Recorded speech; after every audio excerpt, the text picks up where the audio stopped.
Amen. Voilà, to kangi misu na biso, to bondeli. Zambe alola to pamboli présence na yo, kati na biso. Otuki moment oyo na sia loboko na yo. Olo tika ete message oyo. Esala ba effet kati na biso. Eleka pambate mais etika misala ya minene kati na biso. Au nom puissant de Jésus-Christ de Nazareth, le Tolobi. Amen. Voilà, chers bien-aimés, nous voulons tout simplement partager une petite expérience par rapport à Makambu Etali, la possession des esprits dans l'homme. Donc notre thème c'est comment être possédé par un esprit impur. Comment être possédé par un esprit impur. C'est ça notre thème. Tout premièrement, nous allons commencer par donner un peu la différence qui existe entre la possession et l'envoûtement. D'une manière brève, je crois que ça va nous aider. Je prends un exemple d'un péché et je vais encore illustrer ça de ma manière ébellée.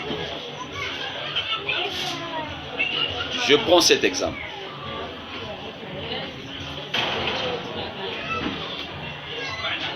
Être envoûté, cela veut dire c'est commettre un péché. C'est être envoûté. C'est-à-dire, si on dit Mouto yo aza envoûté, il faut que Mouto yo ase lisum. Si tu commets un péché, cela tout simplement signifie tu es envoûté. Na acte yo opposé. Mais être possédé, il faut demeurer na katia lisum. Voyez? Donc, toza lissus na biloko mibale. Toza na oto bengaka péché et puis toza na oto bengi iniquité. Le péché c'est quoi? C'est commettre une faute. Tout simplement, c'est commettre une faute. C'est ça ce qu'on appelle le péché. Peu importe sa gravité, peu importe le lengezali, mais le péché tout simplement c'est commettre une faute. Amen. Tandis que la possession, c'est du fait d'être dans l'iniquité, vivre dans l'iniquité. L'iniquité en fait c'est quoi? L'iniquité, c'est un péché habituel. Un péché habituel. C'est que tu fais mille fois. Et vous allez changer le battant. Et vous changer le période. Au moment, par exemple, en janvier, tu as commis un péché. Et commis en février, mars, à des fois avril, na kaka au commettre en côté. Au commettre aussi dans mois morodon, na ne morota 3 fois. Ça, ce n'est pas un péché, ça devient iniquité. C'est-à-dire, tu es déjà demeuré, tu demeures à ça. Alors, ce que nous devons savoir, Dieu pardonne le péché, mais et non l'iniquité. Iniquité, limbi samarate. Iniquité est sanctionnable de 3 en 4e génération. Ça, c'est un grand élément. Oui, c'est tout chrétien et bamou. Parce que quand on parle de l'iniquité, l'iniquité, cela tout simplement veut dire Muto azo vivre à demeurer na point wana. Et comme il est penza habitude, même si c'est temporaire, mais ça devient déjà une habitude. Na pesi ndakisa. Na janvier na bomi mutu moko. Ngam na bomaki mutu. Tokomi na avril. Na bomaki mutu wana na masasi. Tokomi na avril mutu moko atumolinga. Na yoki kanda na zwi nzete na beti ya kufi. Tokomi na décembre mutu moko afinginga. Na yoki kanda na zwi poison na chela seni akufi. Omoni acte ezaka moko. Ça c'est ce qu'on appelle l'iniquité. Et lokola acte eza moko ya roboma batu et cela devient iniquité parce que iniquité ezo banda parti il y a 2 ou 3 fois. Donc là tout simplement on subir ce ko ba conséquence nango ko bana na yo pe bankitani bazo ya liboso. Ko la pambo biso. Alors na sepeli d'abord tokende na ba écriture avant to évoluer très bien. Tozozwa 2 Thessaloniciens chapitre 2. 2 Thessaloniciens chapitre 2 verset 4. L'adversaire qui s'élève au-dessus de tout ce qu'on appelle Dieu ou de ce qu'on adore jusqu'à s'asseoir dans les temples de Dieu se proclame lui-même Dieu. Je reprends. L'adversaire qui s'élève au-dessus de tout ce qu'on appelle Dieu ou ce qu'on adore jusqu'à s'asseoir dans les temples de Dieu et se proclame lui-même Dieu. C'est ça ce qu'on appelle la possession. La nanga malam. Adversaire azanan. Adversaire ndeto bengiye ennemi na lingala munguna mutu oyoyo alingaka vi na yo te mutu oyoyo akombataka yo ndenge moko pe na péché lisumu c'est notre adversaire kokendaka te kaka komona adversaire na angle ya bandokyo bazoya koloko na butu o bazokangaka yo au progresser ou avancer. D'abord, le péché en soi, c'est un premier adversaire. Avant Satan, atinda bajon na ye, to a utilisé bajon ya famille ba combattre yo, adversaire ya liboso, o ya rochela yo vivre na ye mikolonyo sozo vivre, c'est le péché. Donc azawana c'est ton adversaire. Siko landa très bien adversaire. La Bible dit adversaire aye komata amati aye kofanda na temple ya Nzambe. Tango afani na temple ya Nzambe, bisiko babengi temple ya Nzambe, pe bisika ba adoraka Nzambe. Adversaire aye afandi. Tango afandi a se proclamer ye moko Nzambe. Na place où adorer Nzambe, et comme ko adorer adversaire. Elingi koloba nini? Tozoki na ba écriture. Tozozwa Tozui 1 Corinthiens chapitre 6 verset 16 à 18. 1 Corinthiens chapitre 6 verset 16 à 18. Nous lisons la parole de Dieu. La Bible a dit, loin de là, ne savez-vous pas que celui qui s'attache à la prostituée est un seul corps avec elle? Car, est-il dit, les deux deviendront une seule chair.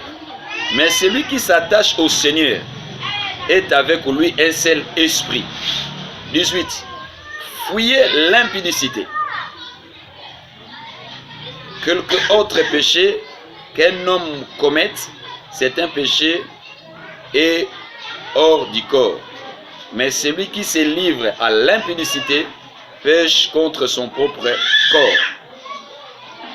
19. Ne savez-vous pas que votre corps est un temple du Saint-Esprit qui est en vous? Alléluia.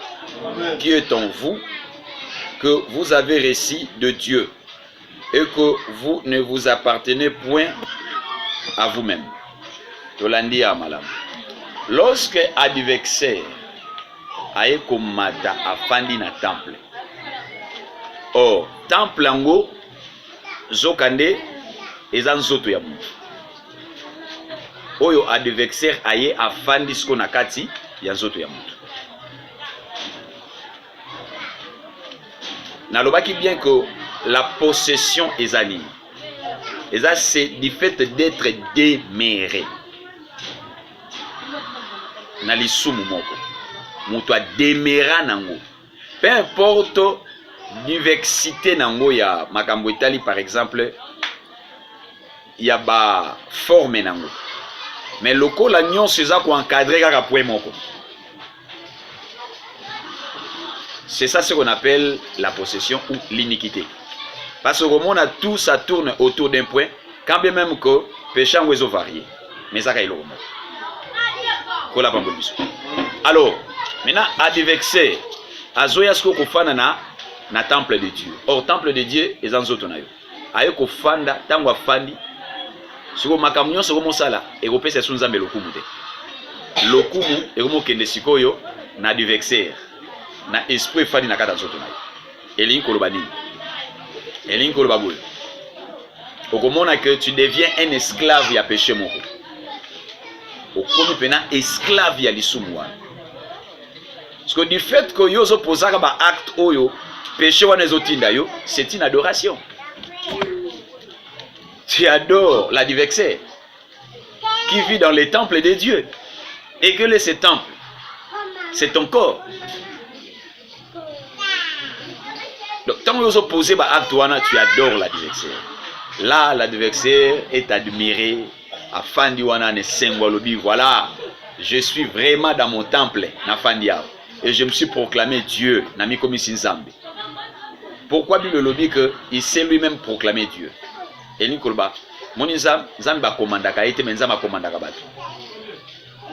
c'est-à-dire, l'esprit commande la chair, mais la chair ne commande pas l'esprit. Et que le lokola adversaire a commis nzambe kati na yo, Yesu a manipulé. Aïbisho toke gauche, ok gauche. Toke droite, ok droite.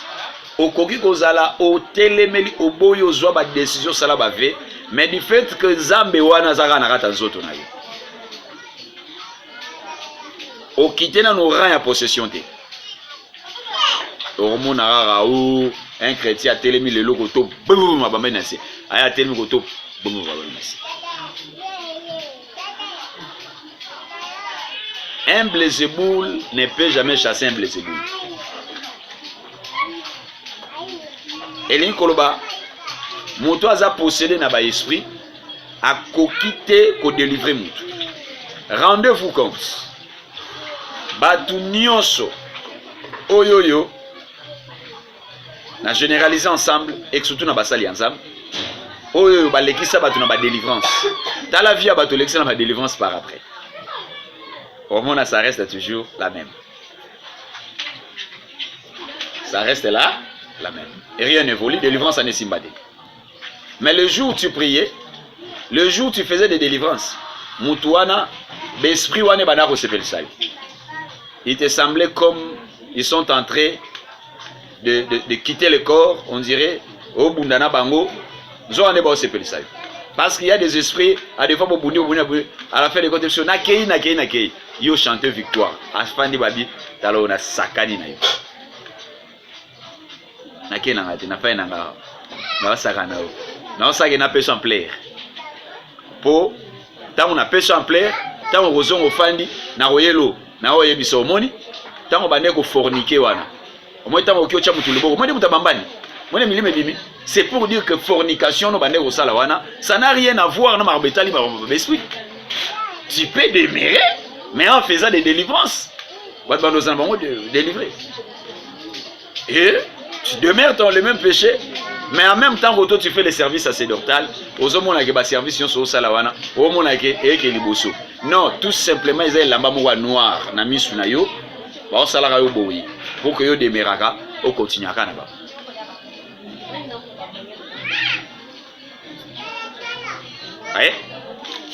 Nalina simba point moko Yamakambo etali résister au diable car il fouillera trop loin de vous. 1 Pierre 5, 8 au Kiti. Suivez. Nous avons deux choses. Bon, mon ami Melelo n'a pas d'éliminer beaucoup plus la possession de l'impudicité. C'est ça qui m'intéresse beaucoup plus. Pour que tu es au fond, madame. L'esprit qu'on appelle impudicité. L'esprit qu'on appelle impudicité. Nous avons deux choses. Il y a l'esprit et l'acte. Les arabilo comme balé. On a ce qu'on appelle l'esprit et on a ce qu'on appelle aussi l'acte. Acte posé dans esprit. Vous voyez, madame? Esprit mingi mingi ayaka kofana na faculté mentale ya na cerveau. Esprit afana wapi? Akoya kofana nzoto, ayena ina nzoto. Mako utiliser cerveau, premier organe na yo. Vous comprenez? Na pesi ndakisa. Na fande na fandi awa. Pas makanise que tout simplement na mwana mwasi oyo. Il faut na bimanaye na salabo na zong sabina salabo. Tu vois, esprit wana e ko fana nde na cerveau. Tango esprit fa na cerveau e bandi manipuler cerveau nanga. So ndenge manipuler cerveau nanga e bandi so ko lembisanga. Tango na tikela ngo espace. Tango na tikela temps lembisanga. Alembisio finalement au que so opposé à acte. So Bible lobi boy. Lana malam. Il a fouillé et résisté. On résiste contre esprit. Mais on fuit l'acte. Il y a deux choses. Vous comprenez? Quand l'esprit va des bandits boyer, tu commences l'intercession. Au nom de Jésus. Ayez beau pas meliamu. Ils ont beauté les meliamu. Ayez beau au katiamu. Ayez beauté les miamu. So moi nati, 2 jours, 3 jours, au centimètre que faiblesse mogolingeya. En tout cas, causer la tête, ni berger d'église, ni pasteur à proclamer jeune. Allez, mi proclamer jeune. Au côté de la chance de jeune. Priez. Aux autres sambela. Moutou même pas taillé biko de ozawana. Au côté d'un moment faiblesse, nous bandons ça va prière. Si tango moniko comme un moment de faiblesse, il faut fouiller acte. Acte des anines. C'est-à-dire, au début que lié au, il y a un décret là, on a péché. Automatiquement, au kimi place one. Follow moi. Déplacer place one. Kende lié au yo yoko sungayo, l'esprit wane sa anine. Et yate. So zaki mona mobile, et qu'on sentir faiblesse wane yelio, automatiquement quitter les rangs de filles. Pour ça se fait na bonté. Ça musika. C'est confier beaucoup plus aux hommes. Et bah homme en se confier na bango, et ça la mingi. Bah homme oyo, bah bien assis en esprit. Sinon oyo ki mambulo ko sinarate bali. Au sale l'autre. Obitene azana ki mabana basi pona senti moment faiblesse, na kende tout simplement ko kende na kutana na baninga na mibal, o kende kuna baniko betelo ba masolo moko qui encourage ba Antoine automatiquement zongition baba. Et tant aux zongi za moko action. Je pense que dans ce c'est pas tactique c'est pas tactique. C'est mêmement avec les femmes en général. Au ceinture que état de faiblesse est commis. Automatiquement, à 1 mètre, éviter moutounion soit bengi mona mobile. Car on a bandé qu'on a basi, peut battre mon roban ensemble. Donc, fouiller acte. Parce que mon acte, on a baki marango au kim. Au kimi pense à kim. Soko lobby que on résister contre acte. Au quoi? Dans au quoi automatiquement verrouillé. Mais acte il faut qu'il mango. Mais esprit so yelo na makanisi. Ne basaka nini? Ba résister contre moi. Esprit bi salango. Oui, c'est tout simplement na combo na yesu no salango. Papa. OK non ka bon. Papa, OK non. OK non. Finalement parce que Satan est mangungu akoyelo boyo a des fois paralysé nzoto mobimba ozo sentir que ba organe nyonso ya nzoto et comme on sexe. Oh là la bonne bouteille, ça la songe soit tiens. Moi si toi mobile, sois moi si. Alors ça la contre mobile. Au moins la photo, musoro au moins on dit on saute la film mais moro boy pornographie. Ba théâtre mo ya marga. Nyon soit sata ko yelo na mi pepe ba pati moko. Il faut résister contre esprit wana. Et à tout en fouilla déjà. Donc une fois laissé que 5 minutes à l'esprit, à l'ébissage. Voilà pourquoi la Bible dit priez ça sans cesse. Un homme qui prie sans cesse, il y a des prières et des prières. Hein? Il y a des prières et des prières. Il y a des prières et des prières. Mais la Bible nous recommande de prier sans cesse.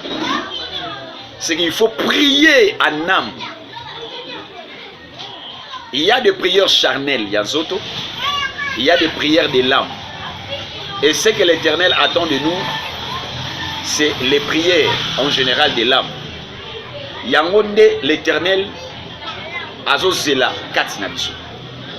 Ma prière, il y a âme, il y a âme. Il faut que ton âme prie. Parce que la Bible dit dans Jean chapitre 4, 23 déjà 24 aux hôpitaux. L'heure vient, elle est déjà venue, où les vrais adorateurs adoreront le Père en esprit et en vérité. Cet esprit que les adorateurs doivent adorer Dieu, ce n'est pas l'esprit de Dieu qui doit adorer Dieu. C'est-à-dire, les vrais adorateurs adoreront le Père à travers leur âme. Âme na bango. Mais il faut adorer les âmes. Âme ya mutu. Nezalaka capable de kubimao et continue dans monde moko bo ya ténèbres et récupérer quelque chose et zongi nango na monde physique. Pepe simutu. Résultat. Oh maman bakanga. Oh bakanga vina yo. Oh zanakata prison. Ce n'est pas le corps de Sam Salama, plutôt c'est ton âme est capable parce que âme collabore avec les esprits. Âme est capable de sortir et que tu na prison et botolignon sur zagi nakatwana et bimi na biloko nyon sur nakati. Âme ya monte très efficace mais biso ne to le misara âme. Donc il y a des âmes efficaces et des âmes malades.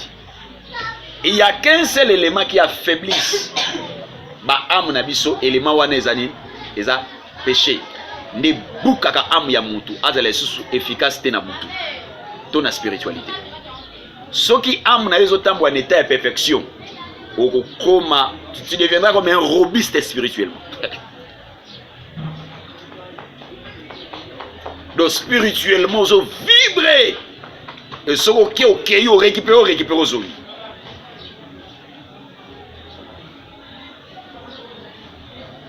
Ba benga biso na période moko. Ba biso frère moko aza malade. Non, akangama déjà à sali soki 5 heures du temps. Des fois kangama ki mbongo ya makile zate. Toluka à l'époque mbongo pe comprenez. Mbongo bazong sa mutu makila makile zate. Docteur abenga lobis ndenge bozo yao. C'est que yao zwa bébé. Mutu akufa. Comprenez déjà 5 à 6 heures du temps. Depuis mutu déjà makile silaki makile zate. Na benga moko ba berger na biyaka. To koti na ndako, to sambe, to fukami. Pendant que je priais, c'est-à-dire je suis sorti. Naam kokenoko luka parce que damu takufaki place aza.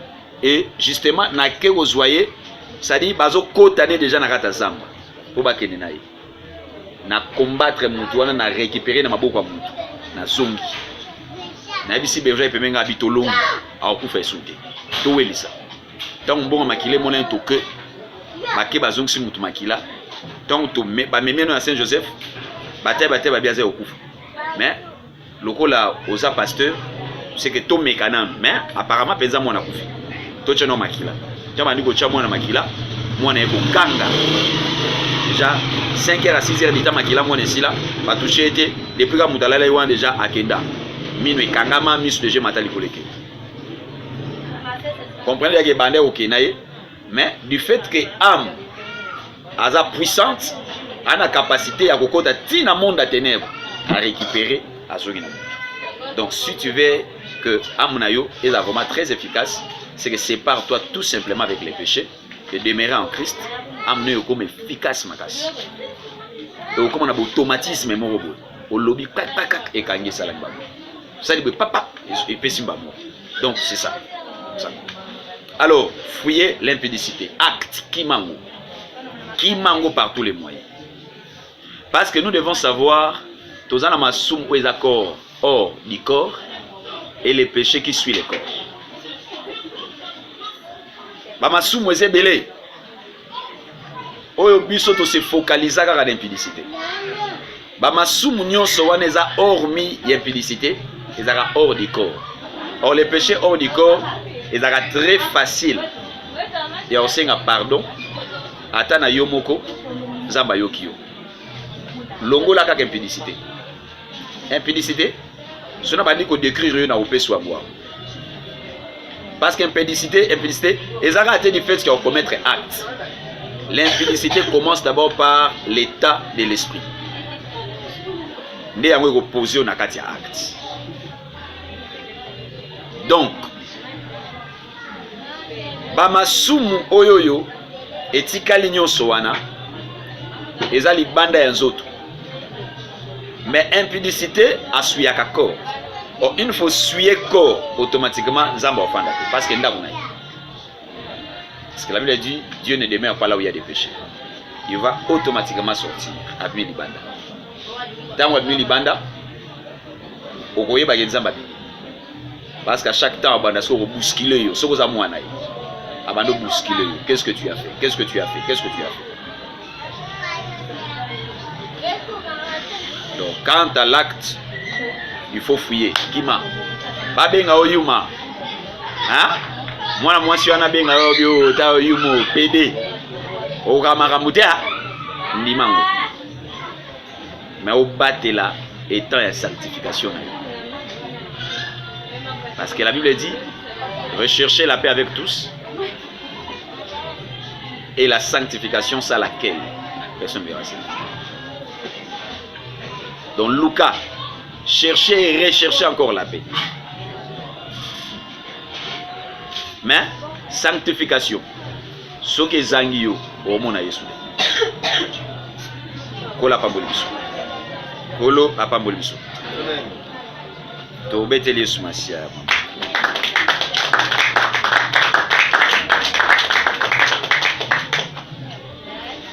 Voilà. Voici quelques éléments de porte d'entrée des esprits impurs dans l'homme.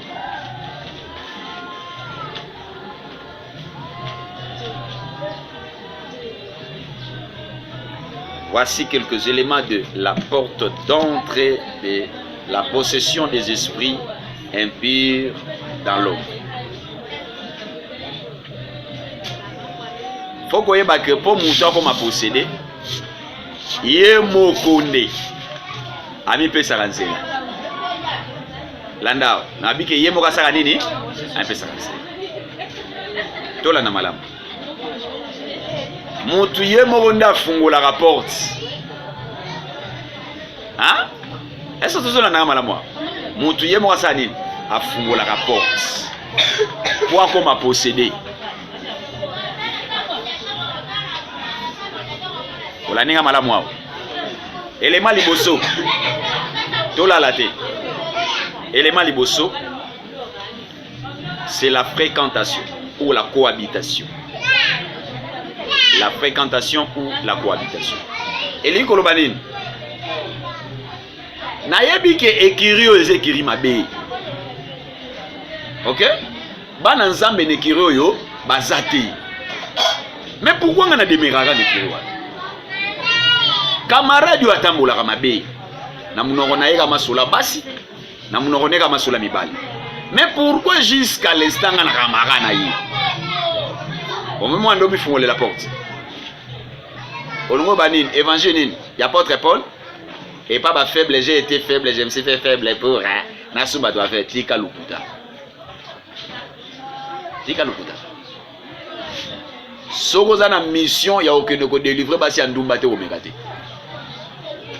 Ako pengwi sayo o pengwi na tumwa onction ndambo yaki nango wana ekei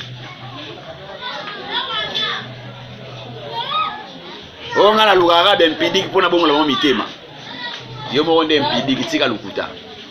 O mo ya baba siana baba nga lukaka ba mpo na bongo lese mtema. Na okamena oza moyibi. Eza ba posa na yo. Amen. Donc tout simplement mutu oyo yebike oyo ozala camarade nanga yaya oyanga même sans père mère toza famille mais na yebike makambu na yo ezara tina te na kofanda na ote nokite na mifungolela po parce que un correcteur il obéit. Et puis ne savez-vous pas que celui qui s'attache à la prostituée, OK, devient prostituée? Mutu akangamaka, c'est ça la fréquentation. Mutu zo kangamana mutu oyo azana moral la mabe. Tu y deviendras au komara mutu au mutuan. Au komara place wana. Au fini ko komara mutuana. Bo comme sika moko. Il faut que ceux qui s'assemblent se ressemblent. Amen. C'est ça.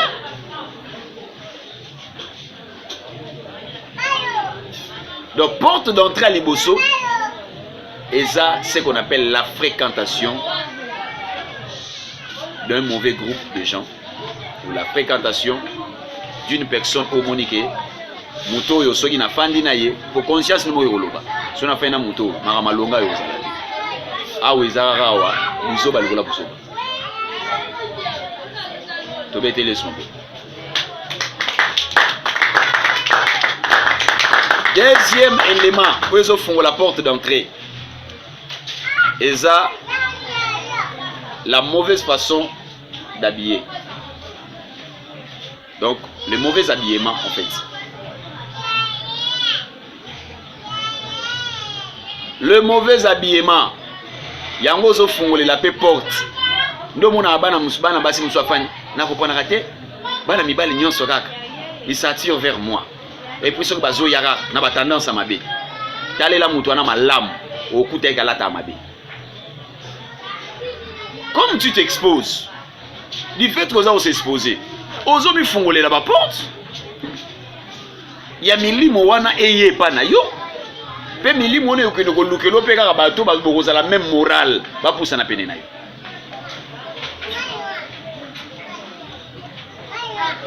Ouais. Et là teli amabe. Et là teli amabe. Même bana mibal bala taka mabe. Bino okansaka ke bana basi ne batira ba mibal. Bana batu batira ba basi. C'est réciproquement. Et ça, les gambia nature d'équilibre.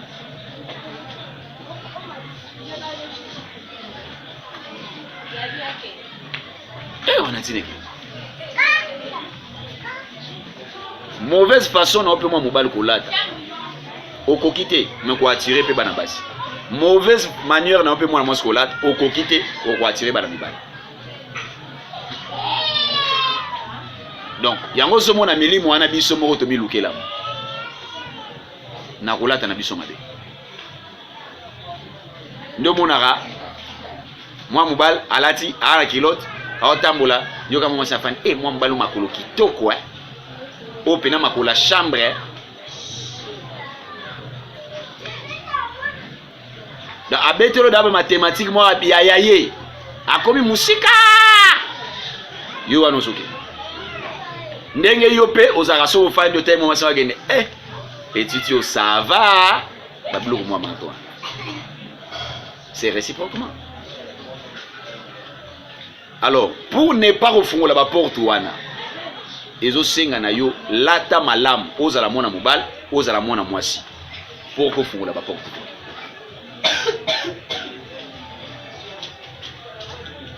Donc, le troisième élément.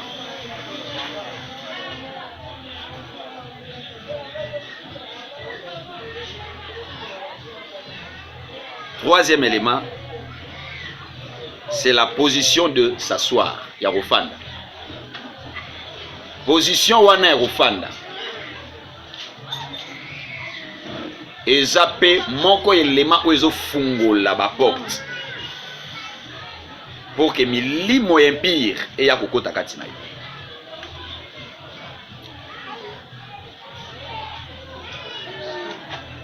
et à kokota katina ozomona mwana mwasi ba position ezaka trop sexy ya fana ba position moko sexy nzokanda zoluka abenda nde misu ya bana mibali envers ye ya kozala bite na fana ra bongo esa nini yao na fandira bongo na fandi bongo esa nini aye biso vidéo otali mokoti te yo monde mto souffrir et par rapport au lobani ke ba mel balandaka yo oba ko milim mabe emil mabe ta yo monde milukeli yango et oui eza milim mabe allez je dis mais yo monde mto lukeli yango ba envoûté oté tika ko lobaki tata le ka envoûta yo yo monde seni olukia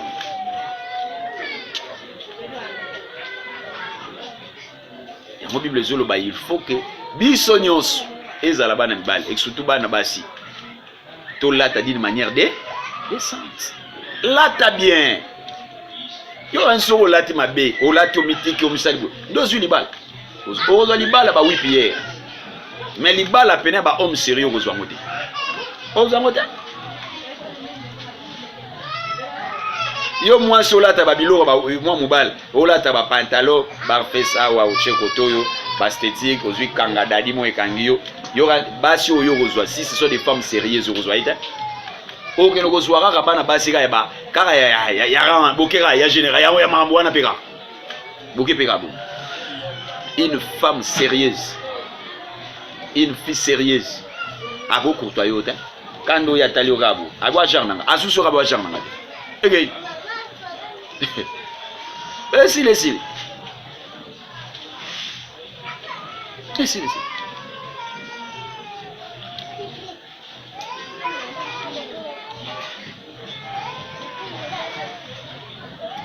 quatrième élément, c'est le regard de vidéo entre parenthèses pornographique.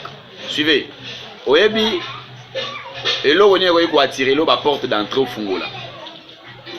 Il y a ma possession d'esprit impur, impudicité, et ça comme talaka ba film pornographique, ba vidéo, ba point wana.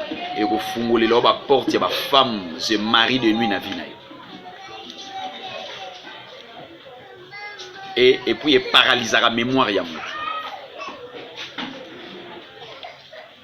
Et paralyse la mémoire ya mutu.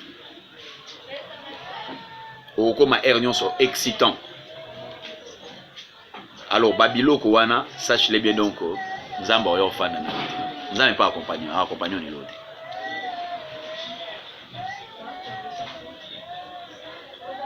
Amen. Et ensuite, Toza na ce qu'on appelle les attitudes séductrices. Ozomona mutu azana ba attitude moroboé très séduisante. Donc attitude na yo moi façon na à séduire. Mutu musoro ozala latara bien. OK? Mais manière à ta la battre. À séduire mutu. Hein? Amen. Et ta les lignes à séduire. Quand misou à séduire. Soit ta baba salé ça bon misou. Soit ta baba c'est bon misou, misou attention ce misou ndoki. Ni salamade. Pour atteindre objectif na. On va atteindre sort na wezali. Attitude moko ya mabe. Attitude nora, ou moi façon d'être nora, ou même mutu dans la fornication.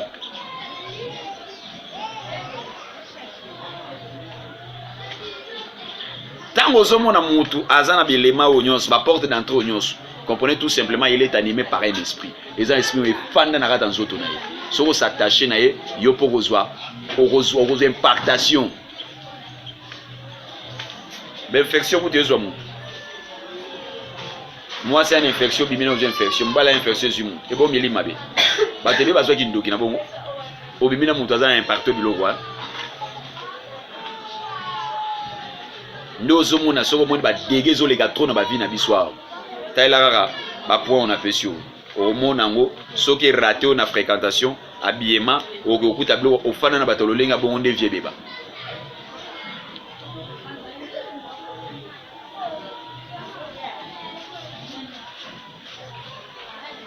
Amen. Voilà, c'était un peu ça, le message que l'Éternel nous a donné. N'a pas ça qui biso ba tactique. Comment on peut briser la forme wana. Mingi zala mutu. Ya ko méditaka, ko ça la lecture biblique té, mais ko méditaka ba écriture. Obi méditation zani. O ko simba Bible bo. O mikoti simo bimba na kati ya Bible. O bani ko étudier ba pensée ya Bible. Et ko paralyser et ko stériliser esprit impudicité katina. Via ba sacrifice. Et puis mingi tango zotanga lobanzami simbaka mingi sanctification katina. Ba makambo ezotala trop répatance sanctification. Ko yaka na ba écriture ko beta yo pena baku. Kolinga to Jésus que ça 7 étoiles. 7 étoiles est là si beau. Et enfin nous allons monter des prières. Amen. Ça c'est très bien. Zambazo luka banani ba ko telema pona ko sala fierté na na génération tozali. Voilà, c'est un peu ça notre message. Zambe yalola apamoli biso biso.